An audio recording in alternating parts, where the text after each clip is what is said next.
Ir dar daugiau yra tos atidarytos durys. Iš tikrųjų, kurios atsidarė 2000 metų atgal. Vienintelis, kuris padarė viską, kad mes turėtume, kad mes gyventume. Jis nepabijojo kryžiaus mirties. Jis neatėjo tam, kad apiplėšti. Jis neatėjo tam, kad kontroliuoti, valdyti ar užkariauti. Jis atėjo tam, kad išlaisvinti. Ir vienintelis, kuriam verta atiduoti visą garbę ir šlovę, yra Jėzus. Nes tik jo vardui nusilenks kiekvienas kelias. Ir sako, ir teisingai mane pranas pataisė, dabar sako, klausyk, jeigu nori, kad tavęs būtų klausoma. Tai šitoj vietoj klausykime jo, kad mūsų būtų klausoma. Klausykime, va taip kaip Rimas sakė, jis kalba. Jis kalba mums suprantama kalba. Ne taip, kaip mus bandė religiniuose būreliuose, žinai, išmokinti, bet mums suprantama kalba mūsų širdies plokštėse įrašyta žodžiais. Ir tavo pašaukimas kalba garsiau negu tavo nesėkmės. Tavo dovanos kalba garsiau negu tavo suklupimai. Bet ką sesė pasakė teisingai, po pasiruošimo laikotarpio tavo charakteris bus sustiprintas, kad galėtum jomis naudotis ir nebūtum pargriautas. Jeigu Dovydas nebūtų išbuvęs tose olose, jeigu Dovydas nebūtų buvęs bepročių filistiniečių akivaizdoje, jis nebūtų galėjęs valdyti ir karaliauti Izraelį. Nors jis buvo pašauktas karaliumi, nors jam buvo padovanota viskas. Ir suprantate, čia ne tai, kad dabar jau Jėzui reikia mus ištreniruoti. Ne. Mirė. Mes baigiam pasirodymą. Ne. Iš tikrųjų, mus treniravo nuodėmė. Mus eilę metų treniravo nuodėmė ir jos aplinka.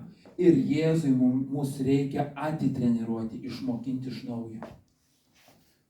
Nes mūsų turimas supratimas su pačiom nuostabiausiom dovanom ir su pačia didžiausia charizma gali mus nuvesti į pragarus. Į patį didžiausią pasmerkimą, į patį didžiausią rūpestį, į patį didžiausią susireikšminimą. Dėl brangieji, kada einate per tą išmėginimų laiką, tikrai neprimeskite to, kad va čia viešpats mane mėgina. Čia paprasčiausiai ta nuodėmė, kuri buvo užlipusi jum ant sprando ir jojo jumis, yra naikinama tokiu būdu, per nuolankumą, per nusižeminimą, per atsidavimą. Ir kada viešpatie šlovė šviečia ir būna paimi, tu jau vėl įjungi savo tuos senuosius supratimus, pasididžiavimą, galvojimą, o kaip aš čia pavariau, žinai, tik tai hop, ir pasitraukia malonė.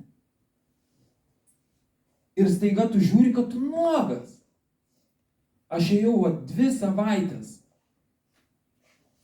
per atgailą. Mane plėžė iš vidaus, ant kiek aš netinkamas. Ant kiek aš nieko vertas žmogus esu. Bet tik jo malonės dėka. Amen. Aš esu, kas esu. Pagal visus parametrus, kuriuos pasaulyje reikėtų pasižiūrėti CV, aš netinkamai čia stovėti. Bet tai nekeičia fakto, kad jis tinkamas. Kad jisai atliko. Kad jo šlovės yra tiek daug kiekvienam. Kad jūs tokie nuostabūs. Kad jūs nepakartojami, nes jūs atrasti jame. Kiekvienas iš jūsų turite dalį jame. Pašaukimas šaukia viduje, kažko norisi daugiau. Jėzau, aš noriu daugiau. Kažką aš turiu tokio, kas reikalinga čia ir dabar. Ir gal dar nesuprantu, gal dar bandau pritaikyti senus metodus, gal dar bandau išeiti savais supratimais. Bet viešpats nesustoja. Jis nesustoja kelti ir vesti jūs į priekį, kad ir kiek kartų krisite, kad ir kiek kartų dėsite žemę. paliesit, kaip sakau, nosimi asfaltą. Tai nekeičia fakto, kad jūs pašauktas, kad jūs pašaukta, kad kiekvienas mes turime vietą Kristaus kūne. Ir kada tu atsistoji į poziciją, į tam tikrą vietą, kur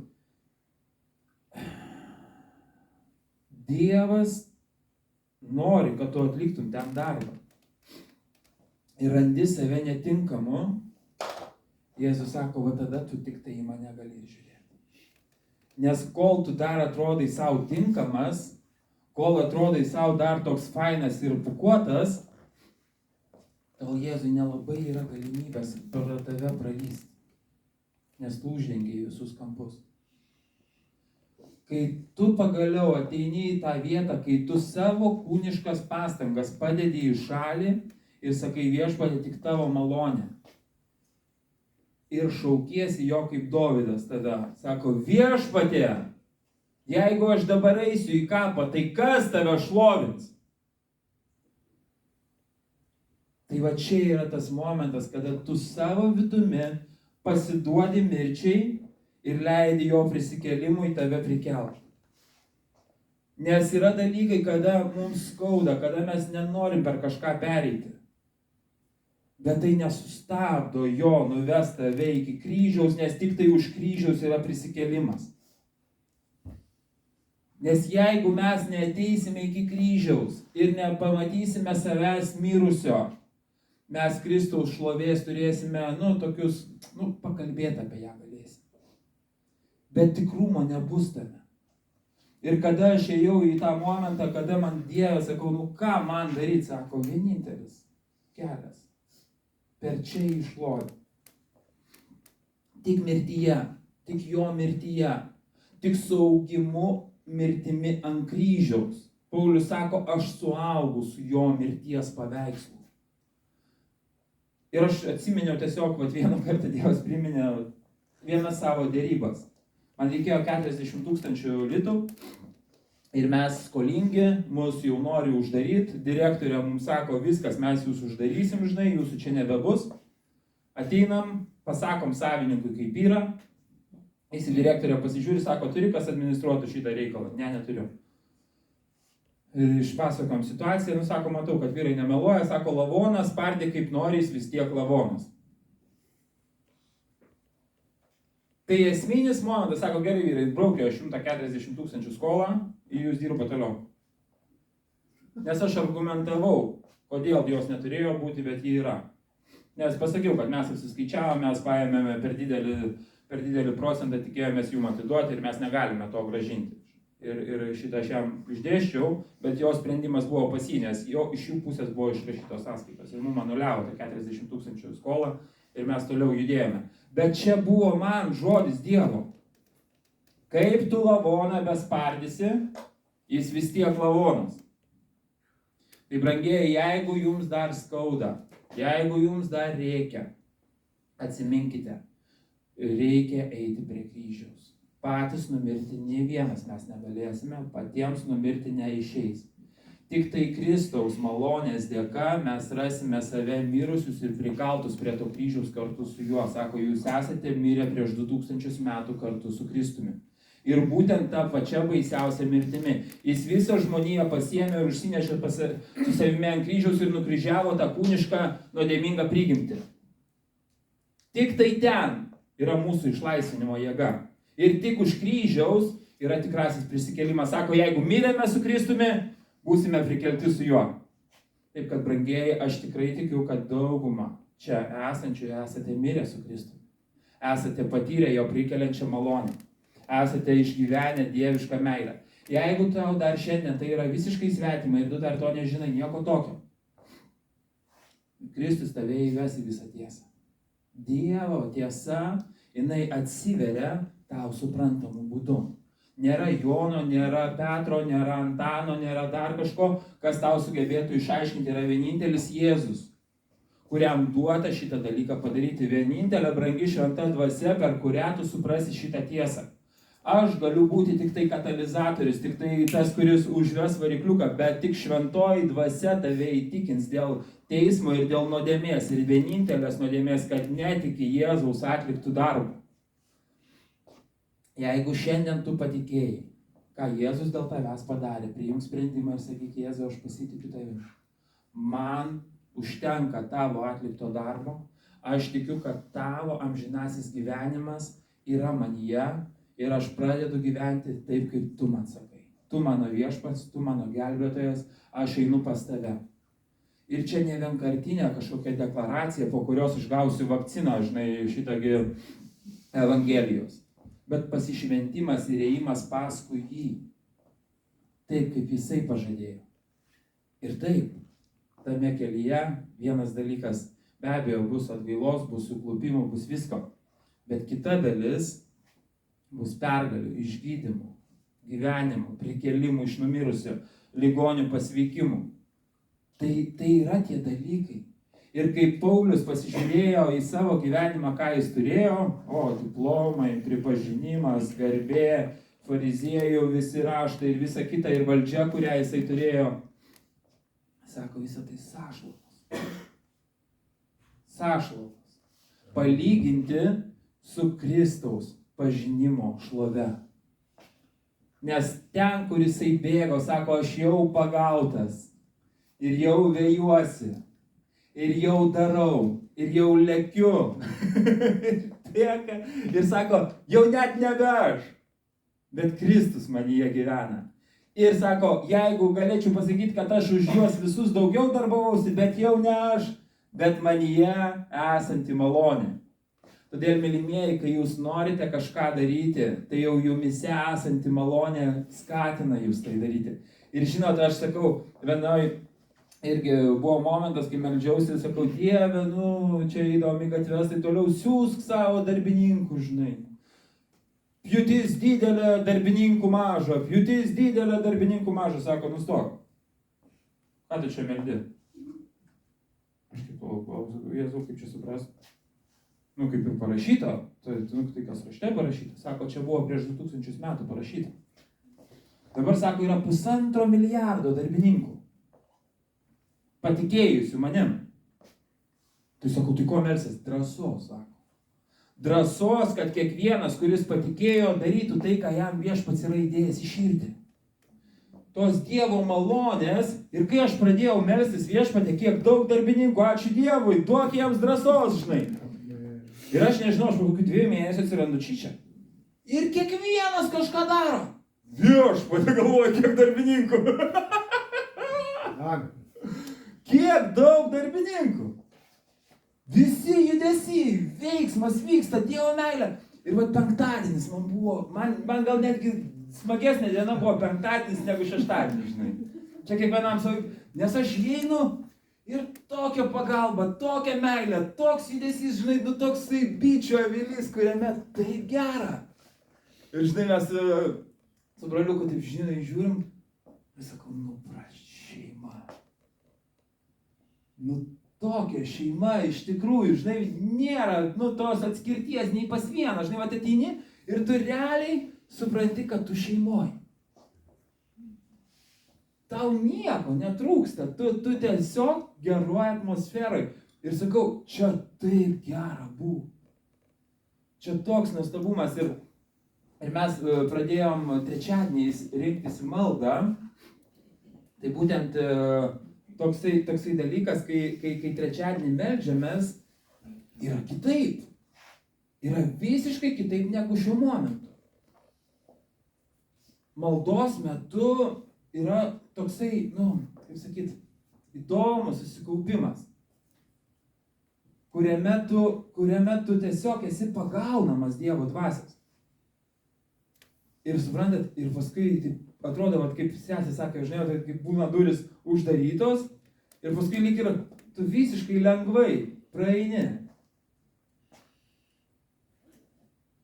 Ir labai iš tikrųjų raginu, jeigu kas turite galimybę, aišku, gal ne pats geriausias laikas, ten trečiadieniais nuo 10 iki 12, žinai, tai čia gal sugalvosim kažką kitaip, Bet labai raginu, jeigu kas turit galimybę sudalyvauti, arba bent jau parašyti poreikį į chatą, kad reikia. Tai tikrai apgaubimas, buvimas Dievo ir gerumas. Ir supraskite, visi dalykai reikalingi. Sekmadienio susirinkimas, jisai toks, koks yra. Ir tikrai, kaip aš viduj taip supratau, kad nereikia jo versti kažkokiu maldos susirinkimu. Jis yra toks, koks yra. Dievo žodžio kalbėjimas, Dievo žodžio aiškinimasis, bendravimas, šlovinimas, dalykai nuostabus. Lygiai taip pat maldos susirinkimas, jis irgi yra. Ir sako, visai bažnyčiai susirinkus jie meldėsi. Ir žiūrėkit, vienas dalykas man ten įdomus buvo. Kas maldos metu įvyksta, kai bažnyčia vieningai meldėsi, atbėga Petras iš kalėjimo, rodė, atbėga pas jį, pas juos, sako, Hebra Petrą išleido, žinai. Eik, sako. Ir žiūrėkit, kas būtų, jeigu pas mus, ten beldžiasi, žinai, ir atbėga, sakytų, Artūro angelas atėjo, žinai. Tai čia mes jo nustotumėm klausyti ir nubėgtumėm ten žiūrėti, kur ten angelas.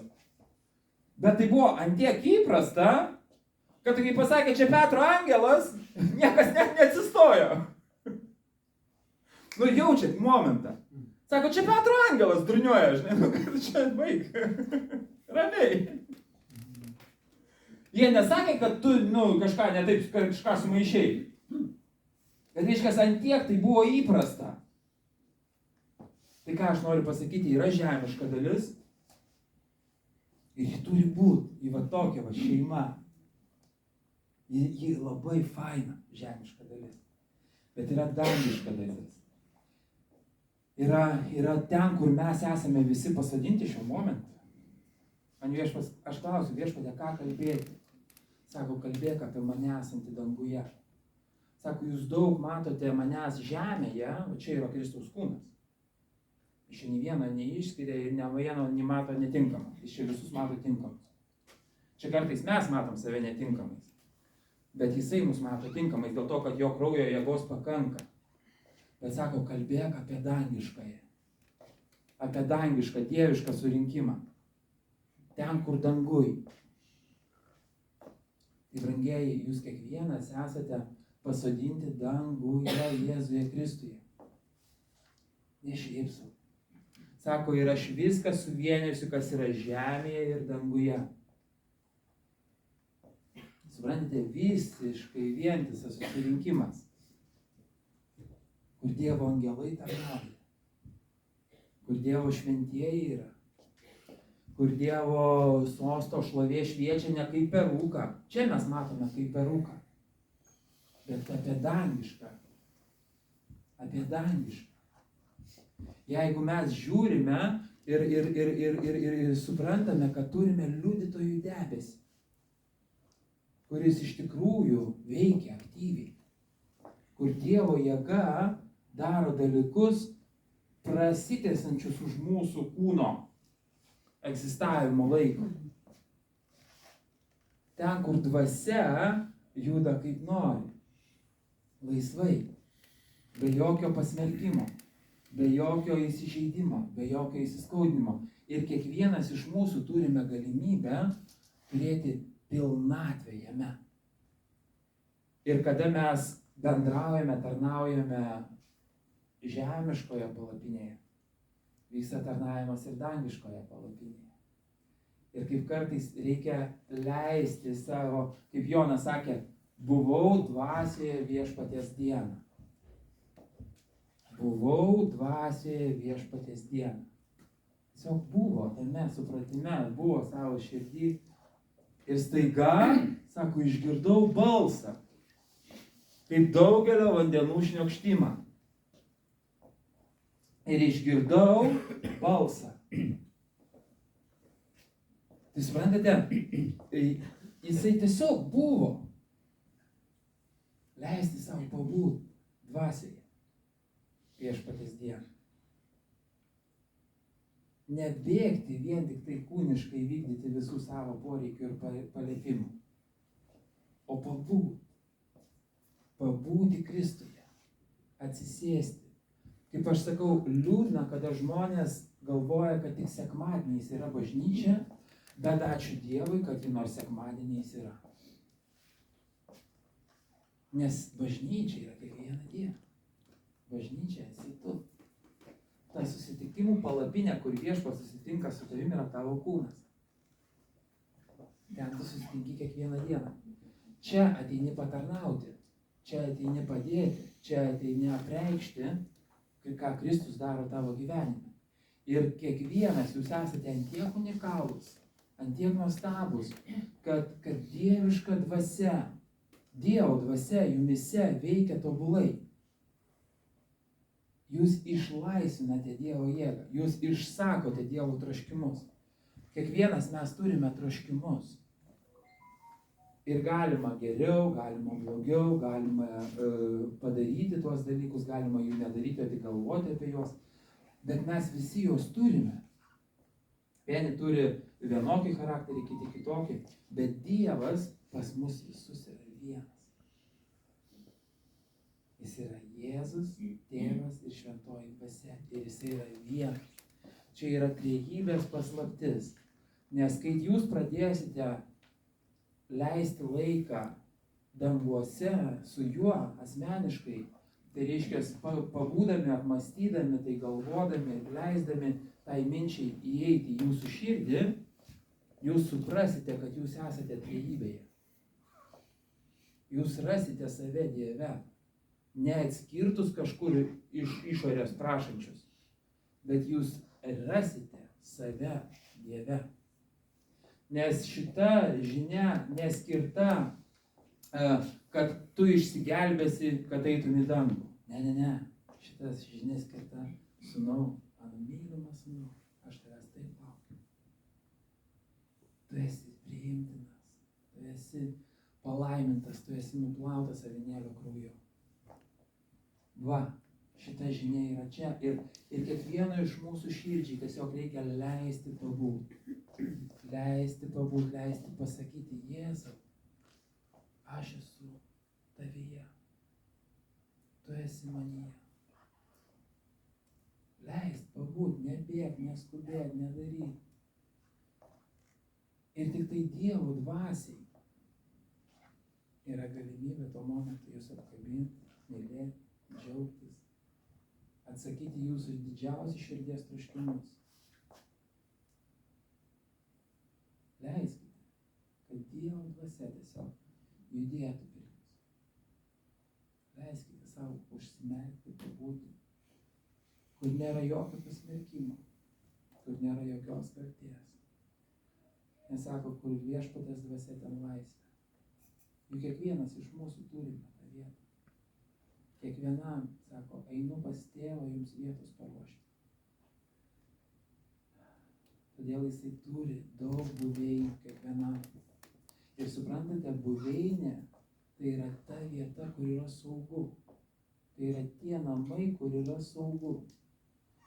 Tai yra tu įeini į tą vietą, į tą kambarėlį, kuriame nėra jokio pasmerkimo tau. Kur tu ir jis yra viena. Kur tu bendrauji, žiūrėdamas veidas į veidą. Net žodžių neužtenka. Tu gali tylėti, bet tai vyks pats nuostabiausias bendravimas iš širdies į širdį. Ir vat šitoje vietoje leiskite savo pabūti 5 minutės, kelias minutėlės, nes mūsų, sakysim, tas užimtas gyvenimas, aš suprantu, bet žinokite, kai pradėsite tai ragauti, tai neįmanoma sustoti. Nenustebkit, kad tai išaugs į valandą, nuo 5 minučių. Į 2, jeigu yra noras. Arba vairuojant mašiną, žinai, tai būna kitą kartą važiuoji mašiną, pradėjai Kaune, baigai Panevėžį ir galvoji, palauk, ką aš čia vairavau, žinai, ir nuvažiavai net nepastebėjęs, žinai, tokie momentai būna, ja. Tai Dievo dvasiai nėra negalimų dalykų. Ir jinai jumise. Jums nėra negalimų dalykų. Jūs esate tobuli, jūs esate išrinkti. Ir kada mes ateiname ir pradedame matuoti pagal savo kūną, aš pradžiai pasakiau, Nei vienas mes nesam tinkami. Nei vienas nerasime, pagal ką galėtume pasididžiuoti prieš viešpatį iš savo kūno. Bet kūnų nesibaigia. Nors jis yra labai brangus, labai reikalingas, mylėkit, žiūrėkit, saugokit. Ir tegu Dievo dvasia tikrai veda jūs į visą tiesą, kad jūs dvasioje esate viena. Ir kad Tėvas, jisai nepaliko Jėzaus kape supūti. Ir reiškia, yra viltis ir šitam kūnui. Sako, ir bus prikelti. Ir bus prikelti, nes jau jisai parodė tai. Jis ne šiaip sau sako. Ir mato Evangelijai, man atrodo. Nepasakysiu kur, bet žinai, kad tikrai Evangelijose parašyta taip. Sako, ir buvo atidaryti kapai. Ir pasirodė šventieji šventajame mieste. Daugeliui. Kai Jėzus numirė, atsidarė kapai. Ir tie, kurie buvo skirti pirmajam prisikėlimui, išėjo. Tai, mylimieji, mes laukiame kūno iš numirusių prisikėlimo mūsų. Ir žinome vieną, kuris yra gyvas. Tikrai žinome. Nes jis taip, ir Jėzus Kristus būtent. Nes jis pasirodė daugiau kaip 500 vyrų. Ir va čia yra pats svarbiausias dalykas, kad visa tai svarbu. Mūsų kūnas, mūsų siela ir mūsų dvasia. Bet dvasia mums rodo, kaip yra iš tikrųjų. Nes kūnas buvo pagautas nuodėmės, sudarkytas, paniekintas, pažemintas ir sako, visi nusidėjo ir stokojo Dievo šlovės. Ir nei vienam nėra duota po dangumi išsigelbėjimo kito vardo, kaip tik tai Jėzaus Kristus vardas. Dėl to, kad jis atliko visą darbą. Dėl to, kad jisai vienintelis padarė darbą, kurio niekas negalėjo. Jisai vienintelis patikėjo Dievu, kad jis prikėlė iš numirusių. Ir va šitoje vietoje jisai toliau sako, aš esu kelias, tiesa ir gyvenimas.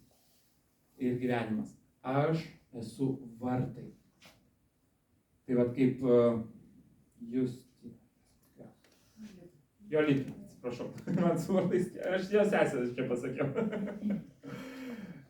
Čia yra Grace ir Glorijos Aleliuja, nereikės, jeigu ką, žinot. Tai va, tai jie pro ją sako, kas atidaro tas duris, niekas negali uždaryti jų. Ir jūs įėjote, suprantate, įėjote, va, reiškia, jūs pasirinkote pasitikėti tuo keliu, tiesa ir gyvenimu, kad įeitumėte pro tuos vartus, kur yra amžinas gyvenimas, kur yra gyvenimas Dieve, kur jūs esate įpinti į Dievą. Jūs esate kaip įausti. Jūsų iš ten išimti neina. Neina. Tiesiog bandai, žinai, o ten tiek siūlų suviniota ir kad tu palaukti. Kažkur yra, bet va, žiūri paveikslas. Koks tu gražus pranai, sako Viešpats.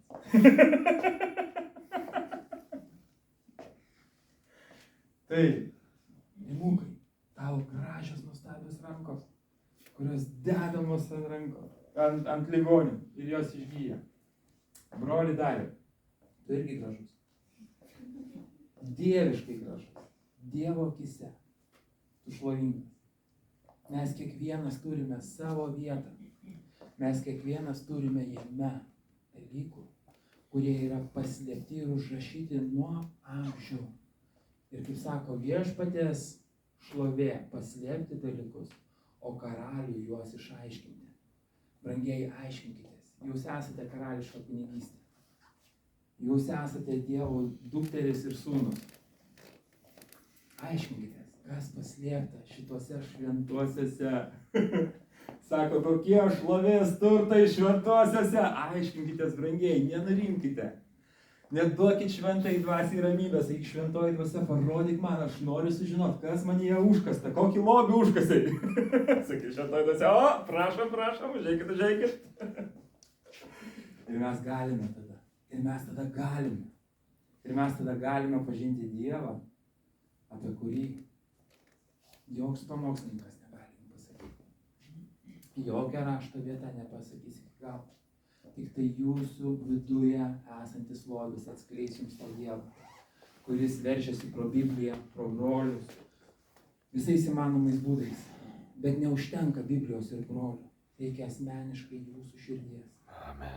Kad jūs pamatytumėt ir patirtumėt, koks yra Dievas. Todėl būkit laisvi. Jums nėra jokio pasmerkimo Jėzui Kristui. Amen. Jūs išteisinti. Jums padovanotas amžinas gyvenimas. Ir žinote, Jono 17 skyriuje nuostabiai parašyta. Sako, amžinasis gyvenimas. Tai pažinti jį. Amžinasis gyvenimas. Ne tai, kad kažkaip ten labai ilgai gyventi. Tai pažinti jį. Ir kada mes patikime Kristumi, pradedame eiti pro tos vartus, mes ką darome? Gyvenam amžiną gyvenimą. Mes jau dabar gyvenam amžiną gyvenimą, kai pradedam pažinti jį. Amen. Mirštame savo supratimams, savo nuodėmingumui, savo visiems tam savo gerumui, nuostabumui, nepakartojamumui ir atsiveriame Kristaus. Nes ar gera, ar bloga, mus vis tiek vienas atlygis. Mirtis. Tik tai Kristaus pažinimas yra amžinas gyvenimas. Sako, mes nepaklusnus Mozės dėsniams. Mes paklusnus Kristaus dėsniui. Aš specialiai pakeičiau šitą žodį iš įstatymo į dėsnį. Nes dėsningumas, kaip darai, taip ir bus. Kaip darai, taip ir bus. Kuo tiki, tą turi. Kuo tiki, tą turi. Kuo tiki, tą turi. Tai suprantate, čia vat, kuriuo tu nori. Ar kaip darai, taip ir bus, ar kuo tiki, tą turi. Tai va taip tau bus. Tau rinktis. Nes Viešpats net yra apreiškęs visą savo malonę ir šlovę, nepatraukia nuo tavęs laisvos valios rinktis. Bet aš manau, kad jūsų tiek daug ir tiek daug išminties čia. O, Dievo išmintie, tiesiog apireikšmė. Dar gausiau, ką rinktis? Ką rinktis? Ar tavo malonę, ar tai, ką mes darome ir turime įstatymą? Ačiū tau, Jėzau. Ačiū tau, Jėzau. Ačiū tau, Jėzau. Tiesiog dabar Viešpatie, prašau, įvesk giliau, negu mes žinojom iki šiandien. Jėzau, tiesiog dabar prašau, kad tavo išmintis atveria mums protą, širdį ir supratimą. Kad visą, ką aš kalbėjau, tu išaiškink, Viešpatie. Tu atsakyk į to širdies troškimus, į tos poreikius pažinti tave giliau. Jėzau, aš dėkoju tau už šitą laiką, už šitą bendruomenę, už kiekvieną iš čia esančių. Nes tik dėl jų tu kalbi, tik tai ne dėl jų, o dėl mūsų tu kalbi. Aš esu tame. Ačiū tau, kad aš esu tame taip pat. Mūsų buvimas kartu. Mes neišskiriam Viešpatie nei vienos bendruomenės, nei vieno brolio ar sesės. Mes žinome, kad tu mus įvedė į visą tiesą. Ir dėkoju tau už tą meilę šitoje vietoje, už tą atmosferą šeimos. Ačiū tau. Ačiū tau, Jėzau. Ačiū tau, kad tu darai visą naują. Kad tu darai visą naują. Naujas kūrinys Kristuje. Ir jis pakyla ir šviečia Kaune. Nes sako, niekas nekiša tos žibinto šviesos po lovą. Aleliuja. Nu, čia po bliūdų saugiai, žinai, aš jau po lovą, kad jau tada lovą.